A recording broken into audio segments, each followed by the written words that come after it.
Bismillahirrahmanirrahim. Assalamualaikum warahmatullahi wabarakatuh. Alhamdulillahirrahmanirrahim. Apa kabar teman-teman mahasiswa semuanya? Semoga teman-teman mahasiswa semuanya dalam keadaan sehat walafiat. Perkenalkan, saya Dinun Hadi, dosen pengampu mata kuliah Dasar-Dasar Bimbingan Konseling. Pada pertemuan ke-10 kali ini, saya akan membahas materi yakni tentang bidang layanan dan perkembangan individu. Pada materi ke-10 ini, apa sih sebenarnya yang menjadi tujuan dari pembelajaran kita? Yakni ada 3. Yang pertama mengenai bagaimana uh, bidang-bidang yang ada dalam layanan bimbingan konseling ini bisa teman-teman pahami, mulai dari jenis-jenisnya, mulai dari definisi dari bidang-bidang layanan BK, dan bagaimana kontekstualisasi bidang-bidang layanan ini mampu dijadikan sebagai dasar untuk memfasilitasi apa yang menjadi kebutuhan dari konseli atau klien kita. Dan yang kedua, tujuan pembelajaran kita juga akan bagaimana memahami konsep tugas dari perkembangan individu pada setiap fase yang ada pada individu tersebut. Yang ketiga, tujuan pembelajaran kita yakni adalah memetakan layanan BKI atau layanan bimbingan konseling Islam sesuai dengan tahap-tahap yang ada pada tugas perkembangan dari konseling atau dari klien kita. Sebelum saya menyampaikan materi mengenai bidang-bidang layanan serta tugas perkembangan individu, mari kita refleksikan bersama terlebih dahulu. Pernahkah teman-teman mahasiswa ketika teman-teman memberikan saran ke teman atau ke siapapun dalam hal ini, dalam konteks memfasilitasi permasalahan dari individu lain, pernah nggak teman-teman ngerasa kayak nggak nyambung, kayak nggak sesuai, atau bahkan respon yang diberikan oleh klien kita atau konseli atau individu yang lain itu tidak memberikan dampak yang signifikan? Inilah yang menjadi dasar pentingnya teman-teman semuanya, bahwa pentingnya kita memahami kondisi dari individu tersebut. Bagaimana pentingnya kita melihat sudut pandang orang lain sebelum kita sebagai konselor secara subjektif melihat dari sudut pandang kita. Karena apa? Karena konselor yang baik, dia adalah merupakan profesi yang dijalankan secara profesional dengan mampu memberi layanan sesuai tahap usia dan kebutuhan dari konseling. Ini yang perlu kita sadari bersama-sama terlebih dahulu ketika kita memerankan fungsi kita, memerankan layanan yang tepat guna terhadap kebutuhan dari konseling kita. Tadi di awal sudah saya jelaskan terkait tujuan dari pembelajaran kita, yakni yang pertama adalah bidang-bidang layanan bimbingan konseling. Yang pertama adalah layanan dasar. Layanan dasar itu dia lebih bersifat orientasi, lebih bersifat informatif ya. Yang mana layanan dasar ini memiliki ciri khas, yaitu adalah pendekatan layanan yang sifatnya preventif. Yang kedua adalah layanan responsif. Layanan responsif ini digunakan untuk menangani masalah-masalah secara langsung.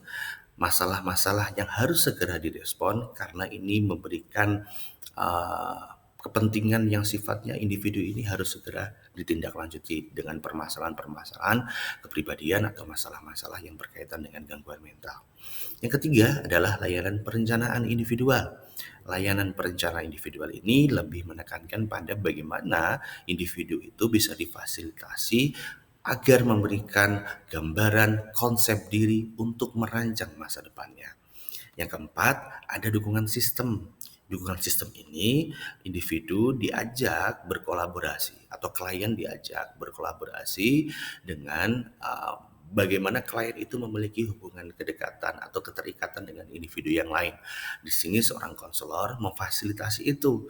Dukungan-dukungan itu bisa dalam bentuk subjek yang lain, misalnya kolaborasi dengan guru, kolaborasi dengan orang tua, kolaborasi dengan teman sebaya dari konseling kita.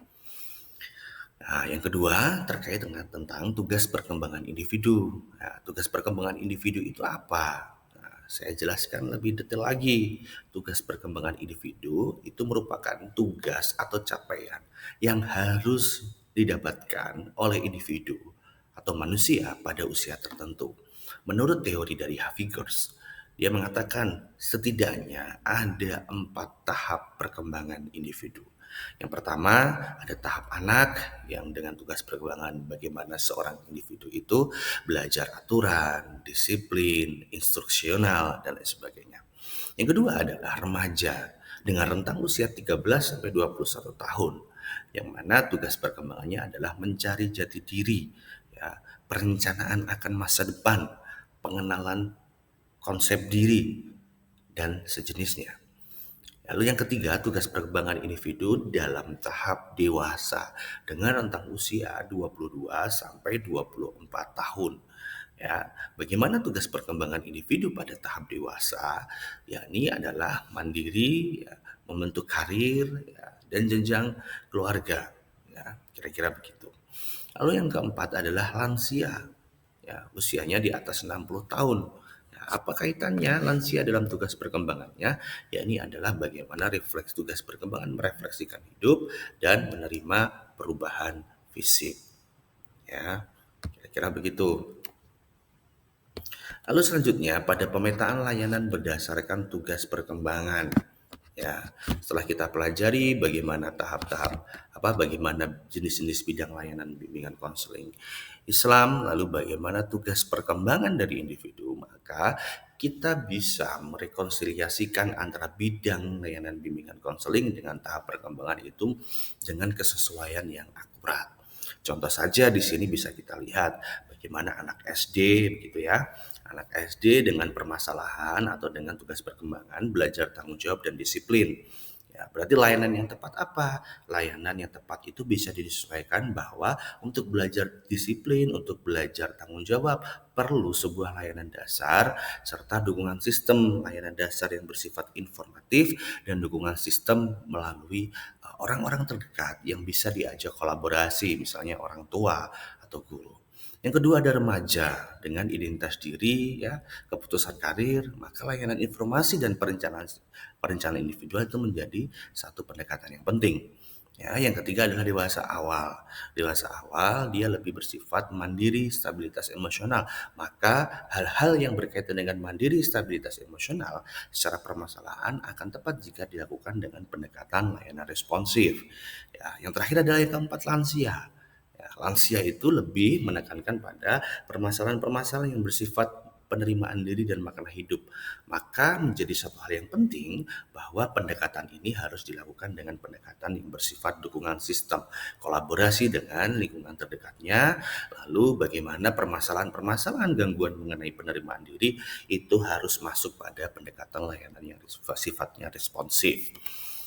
Nah, dari sini teman-teman bisa melakukan satu latihan belajar mandiri dengan sebelumnya kita belajar tentang jenis-jenis layanan BK, kita belajar tentang tahap perkembangan, maka teman-teman di rumah bisa sambil melakukan latihan mandiri mengenai studi kasus yang sudah bisa dilihat oleh teman-teman semuanya di layar teman-teman saat ini.